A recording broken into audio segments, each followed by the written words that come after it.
Alam niyo mga kababayan, nakakaawa na rin 'tong mga dilawan, eh, 'no.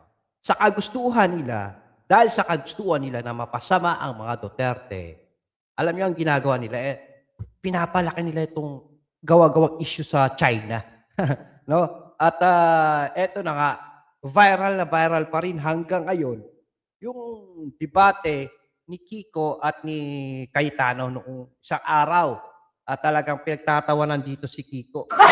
Alam niyo bakit? Dahil sumusuko si Kiko 'no, si Senator suko na kay ano, kay Tano, eh. Alam mo yung para bang nagmamakaawa ng araw, dahil ho sa hindi niya masagot yung mga tanong dito ni Senator Cayetano. Akala siguro niya, pipitsuging ano lang ito si Cayetano. Siyempre hindi naman lalaban ng debate kung hindi yan magre-research, kung wala siyang maraming nalalaman. Katulad ni Marcoleta, mga kababayan, 'di ba si Senator Marcoleta gano'n din, 'di ba?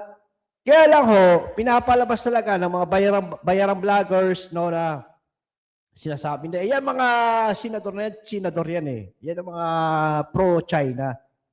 Lagi nilang ginagamit yung salitang pro. Kapagka nagsasalita ka ng maayos, nagpapaliwanag ka ng maayos about China, pinapalabas nila mga kababayan na pro-China ka. Oo, gano'n sila, eh, gano'n ang ano nila. Mayroon pa ako nakitang comments at, ano na sa isang video ko, "Yan si Marcoleta, pro-China yan, bayaran yan."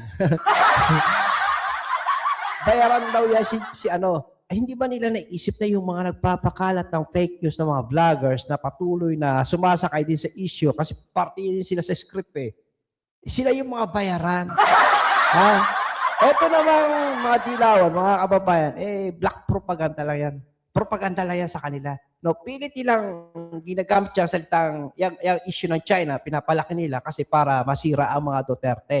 Parte yan sa kanilang ano, sa kanilang plano talaga, no, na palabasin na eto mga Duterte, pro-China yan, para magalit ang mga Pilipino. Pero eto ho mga kababayan, ang isa sa pinakamagandang video na ipapanood ko sa inyo, itong unang video natin, ha? Dahil marami na namang magagalit na mga ano, mga anti-China. Yung mga tolongkes China. Hindi, yung mga anti-China daw, no? Pero ang mga gamit na sa bahay puro puro naman yata made in China, eh. Eto, panoorin natin ito. Pero bago tayo magpatuloy mga kababayan, isang pakiusap lang ho, no? Sana suportahan niyo itong balita ni Kuya Rans TV, no? Paki-like naman itong video ito. Subscribe niyo na rin kung hindi pa kayo nakaka-subscribe. Lagi niyo tandaan na kapag kayo nanood ng video, kahit sa kaninong video, sa basta mga pro Duterte, lagi niyo agad i-like, no? Para magbalanse ho ang ating ano, kasi marami hong nagdi-dislike sa video, mas marami pa nga yata minsan ang nagdi-dislike kaysa nagla-like. Oo. Kung gusto talaga na kami mga Duterte vloggers ay patuloy na namamayagpag, suportahan nyo at i-like nyo palagi ang video.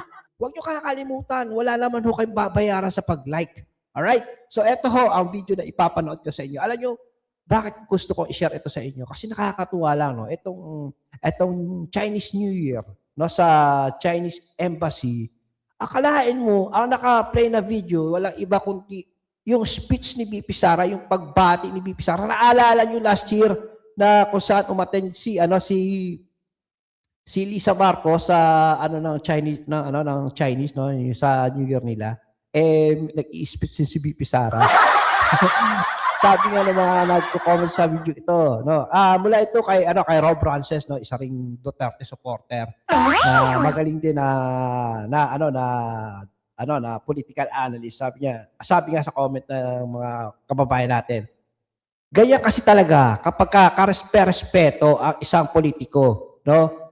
Vice Presidente natin na si VP Sara ay masyadong nire-respeto ng China. No, kagaya lamang nitong video ito na ipapanood ko sa iyo dahil si VP Sara o nagsasalita dito sa video ito. Panoorin natin to, ha. Ayan. Ayan, si VP Sara ho yan. O, di ba?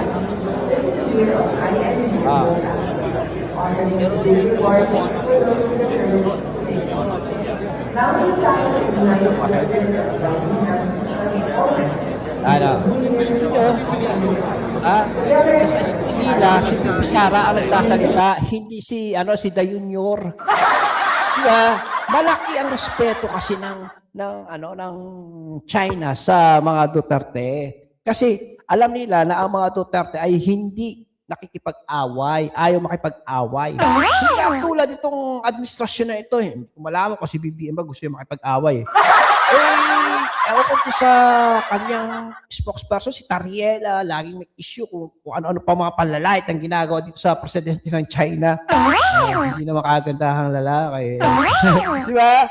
Mga kababayan, nakita niyo naman yung video na yan. Ganyan, no, irespeto ng China si Pipi Sara.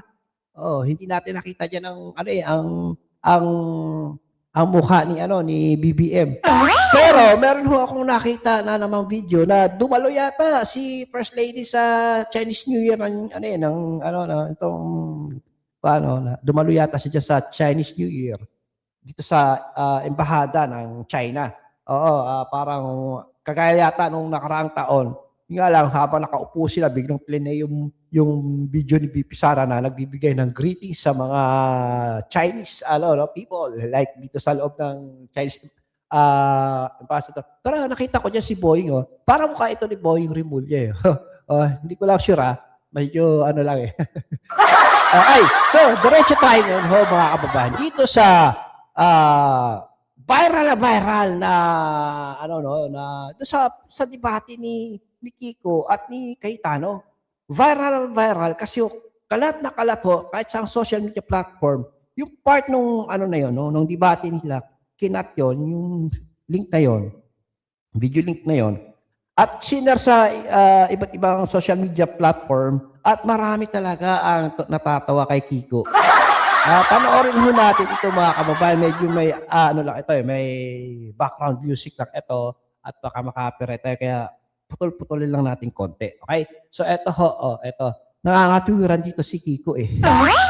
Panoorin niyo ito Ito. Okay. The military decided to pay. Tingnan niyo yung mukha dito ni Kiko. Napapakamot na eh. Naalala nito kay Senator Marcoleta, kanya din ang mukha niya eh. Pagka siya ay natatrap na sa mga tanong eh. At siya ay nalilektura na. Natatrap na siya, napapakamot, napapaiba na ang ng kanyang mukha. Eto, tuloy natin ito The way to build a runway sa Pag-asa Island. Was there any objection by any department in our country at that time? Well, Mr. President, with all due respect, Mr. President, I think we have exhausted. Mr. President, dito ako sa I have an exhausted. do we have closure here? No, Mr. President, but I Mr. no President, longer would like to. No, on one hand, Mr. President, sabi niya, Suko na eh. minimize ko. Mr. Nung nagtatanong naman ako ng ibang opisyal, ayaw naman sagutin. Sino nagmi-minimize? Mr. President, I have the floor. The I have the question- floor. I think we have ventilated the issue enough, and it is time for a vote, Mr. President. I will no longer yield to questions, Mr. President. Mr. President, Hindi. Ayaw mo lang kasi sagutin yung mga tanong ni Senator Cayetano. Di ba mas maganda nga yun kung talagang marami kang alam at ito naman si Cayetano ay may alam din. Dapat kapag tinanong ka ni Cayetano, sasagutin mo yun, ipaliwanag mo. Di ba? Kasi may mga ilan pa rin namang naniniwala sa iyo eh. Meron pa ako nakita ng video clips na yung may tinanong si Cayetano, ang sagot ay Malaysia. Tapos sagot ni Cayetano, mali siya, pero ako tama. Meron na gano'n hindi ko lang na-download yung clips na yun eh. Siguro sa susunod na reaction video. Eto, tuloy natin Mr. President, before that, can I just reiterate my question? Kung hindi niya sasagutin, manifest ko lang yung sagot sa sarili kong tanong. Ang tanong ko po sa kanya, ay, alam nyo kasi, kaya ayaw sagutin, kasi hindi niya kaya sagutin. Ganun lang kasimple yun, di ba? Kung alam mong sagutin yun, di sasagutin mo talaga yan para din malaman din ng mga naniniwala sa'yo kung talagang tama nga ba itong pinagsasabi ni Cayetano. Di ba? Dahil ayaw mo sagutin at sumusuko ka na nga sa mga katanungan ni Cayetano, ibig sabihin lang talaga, kulang ka sa kaalaman. At mas maraming alam si Cayetano. Ganun lang yun. Nung sinabi ng military, ganyan na nangyayari sa West Philippine Sea, lagyan na natin ng runway, ayusin na natin ang pag-asa.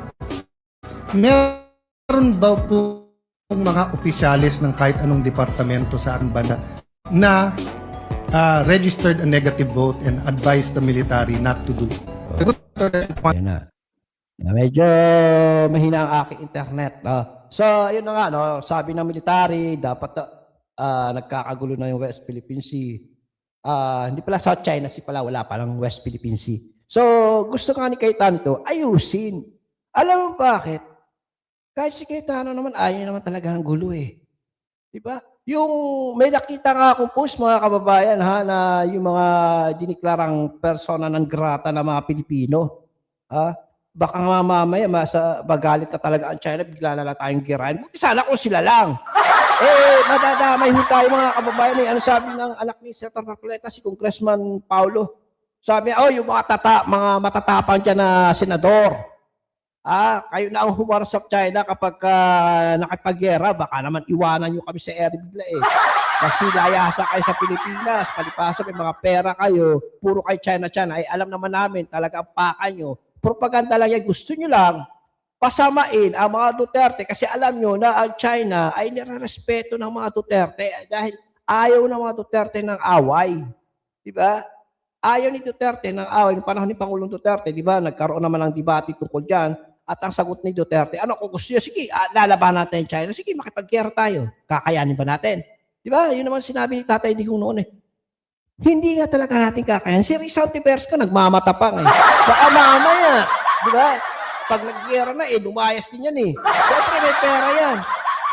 Lumayas sa Pilipinas, lumipat na ibang bansa, hintay nila matapos ang gera. Sana kung pagkatapos ang gera, buo pa ang Pilipinas eh. Diba? Yan ho ang problema sa mga dilawan. No? Sa mga, talaga ang dilawan talaga mga kababayan eh. Yung pulahan, sumakay na lang yan sa kumbaga sinakyan na lang nila ang trip ng dilawan.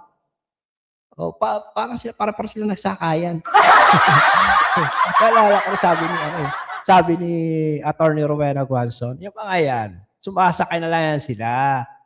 Lalo na yung mga nag-aambisyon na tumakbong presidente. Gusto magpabago sa taong bayan. Kaso kahit na anong gawin nila kay Sara, si Sara pa rin talaga ang gusto ng taong bayan eh. Sabi ni Ma'am Rowena Guanzon, galitan niya ako kay Digong dahil sa EGK. Pero pagdating sa yung nakawan, hindi niya ako pabor dyan. Kasi si Ma'am Rowena Guanzon kahit na yan, dilawan din si Ma'am Rowena Guanzon, nakala niyo ba?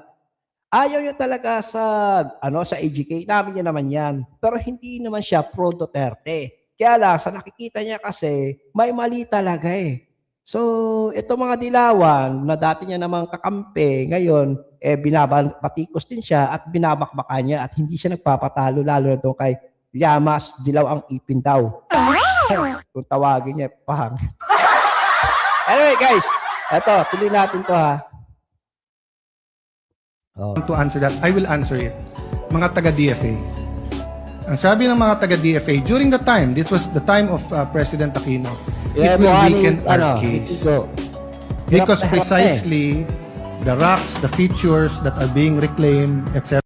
Alam mo yung mga taong hindi interesado, no? Yung mukha, reaction, papaling-paling, nag-iba ka ng mukha. Hindi interesado, hindi niya kasi alam talaga. No, kaya hindi siya interesado. Hindi yung problema. Gusto nila sila lang ang pakinggan sila kahit na mali naman sinasabi nila. Pero si Cayetano, may point siya dito mga kababayan eh. Kailangan kasi malaman din ito ng taong bayan. No? Pilit lang, pinapasama ng mga kumakampi sa kanila, mga bayarang vloggers, mga trolls. Pilit lang nila pinapasama si Cayetano at si Marcoleta. Yan ang ang tawag nila ngayon, China door. China door to itong mga ito kasi mga pro-China daw. Nakikipak lang naman pag nagpaliwanag ka ng maayos, pro-China.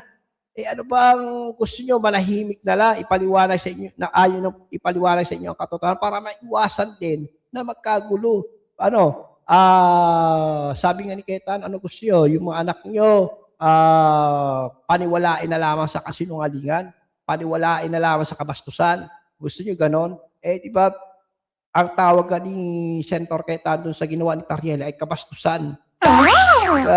Pinapalabas kasi nila talaga na masama ang China, na bully ang China.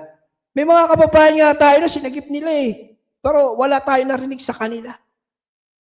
Wala tayong narinig sa kanila na pasalamatan ang Chinese Coast Guard sa pagsagip sa 17 nating kababayan na tumaob ang bangka. Napanood ko kayo nung sila na ay nagpaalam na, nung ihatid na sila sa napanood ko, nag-iiyakan pa, nagyayakapan pa sila. Sobra pasasalamat ang ibinigay ng mga kababayan natin. Ganyan ba kasama ang mga Chinese? Ayaw kasi natin ng gulo, mga kababayan. Gusto natin payapa, 'di ba? Sabi nga ni BP Sara ang mga tao gusto ng kaguluhan, ayaw ng kapayapaan. Sinong ayaw ng kapayapaan? Yung mga makakaliwang grupo, 'di ba? Malakas ang kaso natin. Nasunod po yung military at tingin ko tama naman. But none of us told yung mga taga-DFA na pro-China kayo for having a different opinion. Diba? None of us. Why? Kasi iba trabaho ng DFA sa DND. Iba trabaho ng DND sa Coast Guard. So, Mr. President, dapat murahin na natin yung nagdi-discuss tayo ng maayos. Napikon ka sa statement ng iba, re-rest back ang senador. Buti nga, sinasagot kayo eh. Mas malaking insulto kung hindi kayo sinagot eh. Sinagot kayo, di magsagutan kayo, pero gusto nyo, buong Senado ang re-rest back nyo. Ako, kung may kadebate akong embassy, kami lang yun. Kung kailangan ko tulong ni Brother Robin or ni Senator Marcoleta, kakalabitin ko, tulungan. Pero hindi ako magpa-file ng resolution sa Senado para tulungan nyo kami, bugbog kami sa China. Tapos, pagka hindi ka pumirma, pro-China ka. Yan. Yan yung sinasabi natin. Pag hindi ka pumupor sa gusto nila, pag hindi ka pumirma sa gusto nila, pro-China ka. Oo, yun ang banat nila eh. Paano tayo magiging pro-China na sa Pilipinas tayo? Wala lang tayong pakinabang sa China. Si Cayetano, sasabihin niya, binabayaran niya mga yan ng Chinese, ng China para ipagtanggol sila. Ganun ang utak ng mga talunan, mga kababayan. Gaya ni Kiko, na hindi na masyadong naintindihan ang sinasabi ni Kano kasi parang antok na si Senator Kiko eh. Ayaw nang ipagdebate kasi nga nare-real talk siya dito. No? Na anuhan talaga siya na di hamak na mas maraming alam in terms sa ng China, mas maraming alam si Senator Alan Cayetano kasi nag-research. Hindi lang yung basta lang bakbak, nagbabasa sila sa mga ibinibigay ng mga staff, na ganito ganon, hingi ka ng sa staff ko, ano ba yung sasagot ko dito? Di ba? Mga kanya na ugali ng mga yan eh. Kagaya lamang ng isang senadora, nakipag-debate, tapos bandang huli lumabas, mali-mali pa yung tinetext sa kanya ng kanyang staff. Ay, nag-viral din yun ha. So, eto hong clip sa ito mga viral na viral ngayon ito. Marami ang natatawa sa naging reaction ng mukha ni Senator Kiko Pangilinan dito. Simple lang naman ho ang gusto natin. Huwag na ho nating anuhin yung China. Palaki ng issue na yan. Dapat nga si Tariela, questionin dyan mabuti. Kasi para si Tariela ho, sabi nga niya, para si Tariela pa ang nagpapasama. Kasi yung mga kababayan, ayaw natin ng gulo. Alam ko nga, si Presidente Marcos, ayaw niya ng mga ganyang Di ba? Gaya ng isang senador din, si Eric Sylvester, na pinapalayas ang China. Yung ambasador ng China. Basta ang palalaya siya, mama, i-pull out nila lahat dito. Nakakatulong ang China sa mga produkto nila, di ba? Malaki ang pakinabang ng mga kababayan natin, lalo na yung mga naghahanap buhay sa sa palipalengke, kagaya ng mga nagtitinda ng mga damit. Di ba? Ang mga supplier natin ay nanggagaling sa sa China, sa mga damit. Iba pang mga kagaya ng mga plato, kung ano pang mga na made in China. Di ba? Nakakatulong sa mga kababayan. Tapos meron pa tayong mga kababayan na nagtatrabaho sa China, sa Macau, sa paano kung palayasin yun ng China, pabalik sa Pilipinas, ilang libong mga Pilipino yun, ilang libong mga kababayan natin ang nagtatrabaho doon. Hindi mawawala sila ng trabaho. Kaya bang bigyan ng gobyerno natin ng trabaho yung mga yung mga kung sakali man palayasin sila ng ng China doon sa bansa na 'yon. 'Di ba? Yan ho ang problema sa akin, hindi nila iniisip. Hindi nila iniisip yung posibleng kahinatnan. Eh, paano kung gerahin tayo ng China, umapiko na talaga ang China dahil masyado na silang winawalang hiya ng mga tauhan ni Dayunyon. Tapos ito pa mga senado na 'to, gusto makipag-giyera. Gusto niyo pa talaga makipag-giyera. Bakit hindi na lang kayo pumunta sa South China Sea? Andun sila na humarap kayo doon. Magdala kayo ng ng water cannon din, makipag-giyera kayo. Tubig sa tubig. Diba? Ito pa isang video. Si Senator Marcoleta naman ang babalat dito sa mga to. Ipapaliwanag dito yung on close. Ito, mga kababayan, itong Kalayaan Island kasi pinag-aanohan din ito, pinagtatalunan din ito sa social media. Ewan pa sa mga taong ito, wala naman hong sinasabi si Senator Marcoleta na ipinamimigay niya yung Kalayaan Island na yan. Ang kanya lang, dapat, kumbaga sa lupa, kailangan titulado mo muna bago mo angkinin. Napakaganda naman ng paliwanag ni Senator Marcoleta. Ewan ko ba sa mga tulongin sa tabas na nagsishare, wala man lang alam, walang naiintindihan. Diba? Ano particular na tubig sa South China Sea ang atin doon? Kasi kung aakinin mo buong South China Sea, baka hindi lang China ang makalaban mo. Diba? So kaya nga pinapaliwanag dito, total meron na rin namang mapa pala. Bakit hindi na lang yan ipa-register ba tawag doon? Para talaga meron tayo at lumabas sa Google kapag kasi sinerge yung West Philippine Sea, makikita kaso hindi ho makita talaga mga kababayan sa Google wala pa hong West Philippine Sea. Alam nyo yung mga bayarang vloggers, bobo yung mga yan Bobo, sinasabi nila, walang West Philippine Sea? Meron nga tayo West Philippine Sea, panahon pa rin ni Pinoy. Tinawag lang yan ni Pinoy na West Philippine Sea kasi nang aangkin na nga panahon na yun, kaso hindi nila na ipaglaban noon. Ano sabi noon ng nung panahon na yun ni Pinoy, nanalo tayo sa, na-award sa atin yan, no? Dalawang barko ang nandyan, China at Philippines. Ang sabi ng Amerika, sa pagkakaintindi ko, pinapaatras pareho, pero ang umatras lang Pilipinas. Hindi nakinig ang China, ibig sabihin hindi sila nasindak sa sinabi ng US.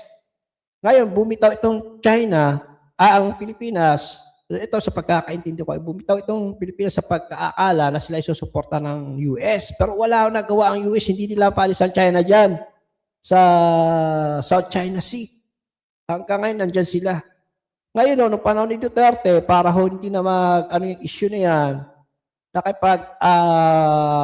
ayos na si Duterte para yung mga kababayan natin na nais mangisda dyan sa Baho Masinloc na yan, mga kababayan, ay malaya pangisda. Na kung saan, narinig naman natin sa mga mangisda noon, mga kababayan, na talagang sinasabi nila noong panahon ni Digong, maayos sila nakakapangisda dyan. Hindi nga raw sila halos na mauubuwi sa kanila, sa pamilya nila. Kasi nga sa bawat araw doon ng kanilang pagtitigil doon, talagang humahakot sila nakakaano sila ng maraming isda, tulit ng niladang isda. Diba? Meron pa ako naalala ko noong mga nakaraang taon sa hearing na yung mga Coast Guard nga na, Philippine Coast Guard kinukurakot pa yung mga huli isda ng mga kababayan natin nagrereklamo pa samantalang yung mga wala tayo narinig na kinukuha ng mga Chinese Coast Guard yung mga huli isda. Wala tayo narinig noon. Siguro naman nung 2004 yata na pinatawag nga yung mga mangisda dyan sa di ba? Sa House of Representatives noon na nagkaroon ng dyan, pagdinig dyan. Pinagmalaki pa ng mga mangisda na ganun nga nung panahon ni Digong ay maayos sila nakakapangisda. At sinabi talaga nila na hindi sila nakakaranas ng bully o pambubuli. Kung meron man daw, hindi naman talagang malalang pambubuli. Hindi kagaya ngayon na binuboba sila, winawater cannon sila. Kasi ganun yun Pag maayos tayong nakikipag-usap sa leader, maayos nakikipag-usap, di ba, hindi tayo makakaranas siguro ng ganyan.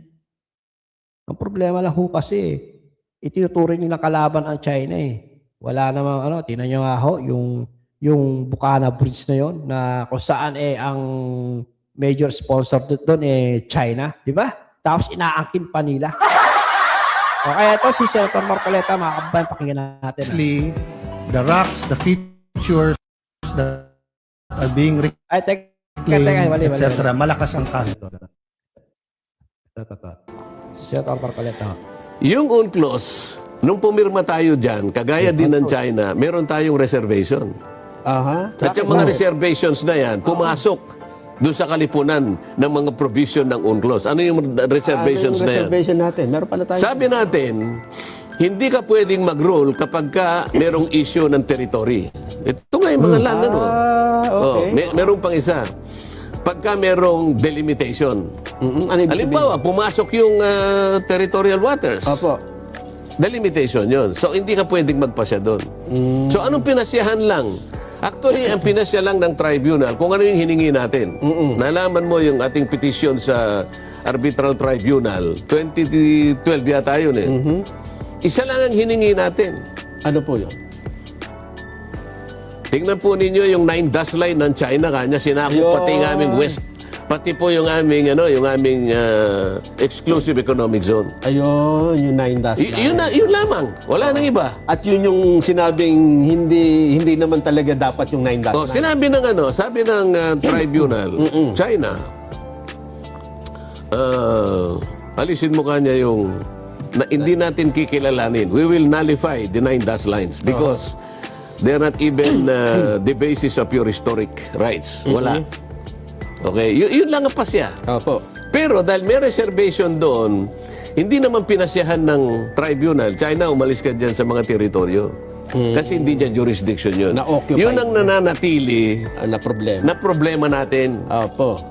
Na dapat sana pinag-uusapan, hindi yung patot sa dahan. Yan. Kung wala sana itong mga teritoryo na sinakop ng mga claimants, Exclusive talaga sana. exclusive talaga yun. Oo.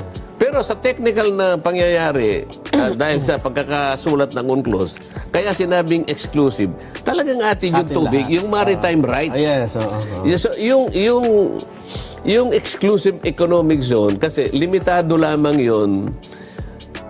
Kasi kailangan malaman ng mga kababayan natin, yung ating exclusive economic zone, tubig lang ito eh, rights sa tubig. Opo. So ano-ano ang karapatan mo tungkol dito? May karapatan ka na sa exploitation, exploration, conservation, development, restoration, Pati sa pangisda. development, ganyan-ganyan. Pangisdaan. So both living resources and non-living resources. Aha. Basta Ayan. yung tubig. Aha. Hanggang doon lang. Pero yung territorial sea, Ayan ang problema.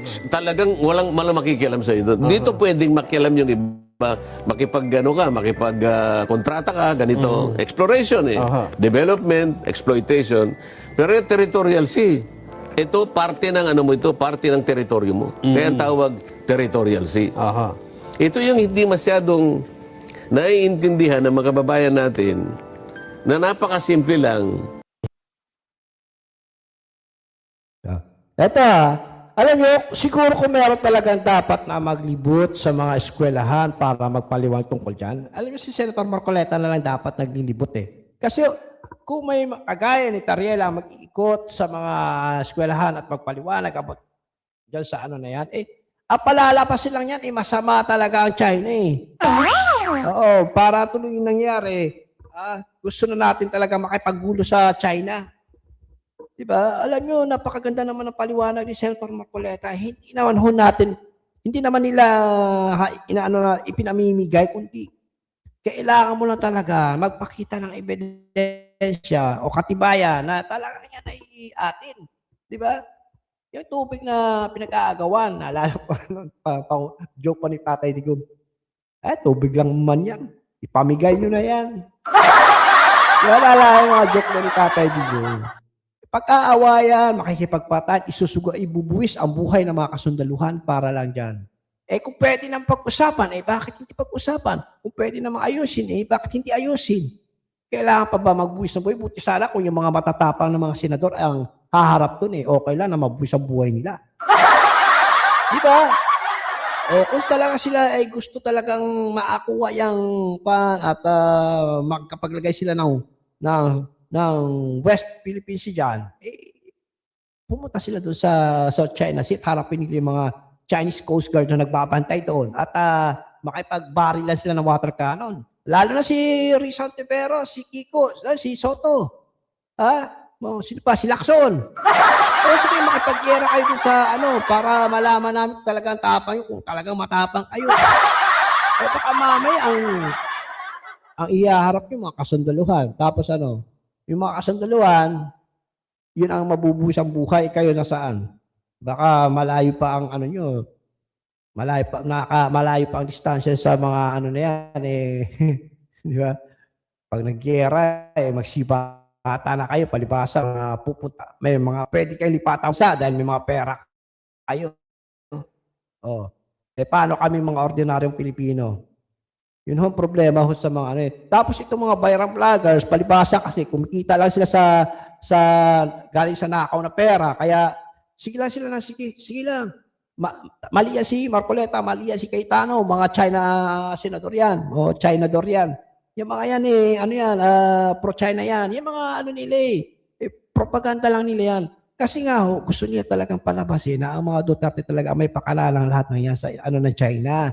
Pasasamahin nila ang mga Duterte para pagdating 2028, may masama ang mga Duterte. Pro-China yan, wag yung iboto yan. Kaso, hindi na ho naniniwala sa kanilang taong bayan. Ano sabi ni Ma'am Rowena Guanzon? Lahat ng mga Duterte, malakas talaga yan. Kaya lahat ng mga Duterte gusto nilang gurgurin. Gusto nilang, kasi hadlang sa kanilang mga ambisyon, sa kanilang plano. Totoo rin siya sabi ni Ma'am Rowena Guanzon. Actually, yun din ang analisa ko Kapag si Sara ang pagpabagsak nila, next target nila dyan si De Junior. Yun ang Kaya yung mga dilawan na yan, hindi lang kasi siguro napapansin or nararamdaman ni BBM, yung mga dilawan na hindi naman yan magiging solido o suporta sa kanya.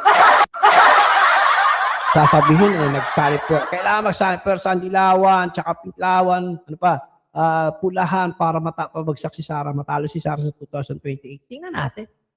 Di ba?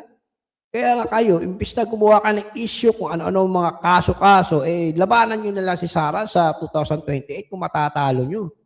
Basta wala lang dayaan, ha? Baka mamaya, mag-magic na naman ang eleksyon. Diba? Kung talaga, nasa tingin nyo, kayang-kaya si Sara, labanan nyo. Huwag lang gumawa ng issue. Huwag lang mag-file ng impeachment. Balita natin, yung impeachment na yun, mababasura lang din daw yun, Kasi isa dyan na nag-aambisyon maging presidente kasi ito pag naging presidente, napatalsik si Sara, siyempre siya ang papalit na vice-presidente. Patatargetin nila si De Junior. Ganun naman yung mga kababayan Halatang-halata na yung mga galawan ng mga yan. Alright, so yun narinig natin si Cayetano, si Marcoleta at yun nga yung video na kung saan ang kanilang parang panauhing pantangal pero true video lang yun si BP Sara ang nagsasalita. So ganun kalaki ang respeto nila kay BP Sara kasi alam nila na wala namang ibang intensyon na masama sa kanila si Sara. At hindi naman nila kalaban si Sara. Nire-respeto sila ni Sara, nire-respeto din nila si BP Sara. Kasi ganun lang talaga dapat. Magrespetohan para walang gulo at pwede pa natin sila maging katulong. Lalo na ngayon ang ating ekonomiya talagang bagsak na. Wala na tayong investor pag pinalayas pa yung China, baka lalong malugmok ang Pilipinas. Ang mga kababayan natin na nakikinabang sa mga produkto ng China, baka wala na maging kabuhayan. Baka dumami pa ang mga kawatan sa lansangan pag nangyari yan. Kasi marami akong kilalang mga manininda. Karamihan sa mga paninda nila made in China. Kaya yung mga nag-antay-China dyan, mahiya naman kayo. Ang mga sinusuot nyo, made in China. Diba? So, ayan na natin, yung narinig natin, yung ni paliwanag ni Senator Marcoleta, ito si Senator Cayetano, na kung saan yan, viral yung video na yan, na talagang hindi maipinta ang mukha ni Senator Kiko Pangilinan. Dahil ayaw niya na siya ay na-educate. Siguro para ganun eh. Na ayaw niya, o baka hindi matanggap na di hamak mas maraming alam si Cayetano, hindi pipitsuging abogado si Cayetano. Si Marcoleta nga sabi nila low class na abogado daw. Ay, sus Mariosep. Yung low class di hamak na mas maraming alam at magaling magpaliwanag. Alright, so salamat sa lahat mga kababayan, sa mga solid Duterte supporters. Ako po ay muling humingi sa inyo ng isang like, isang subscribe, at pakipindot na rin ang notification bell para laging update sa mga video na ina-upload ko. I-like nyo na agad. Salamat. Hanggang sa muli. Ingat po tayo. God bless. Bye-bye.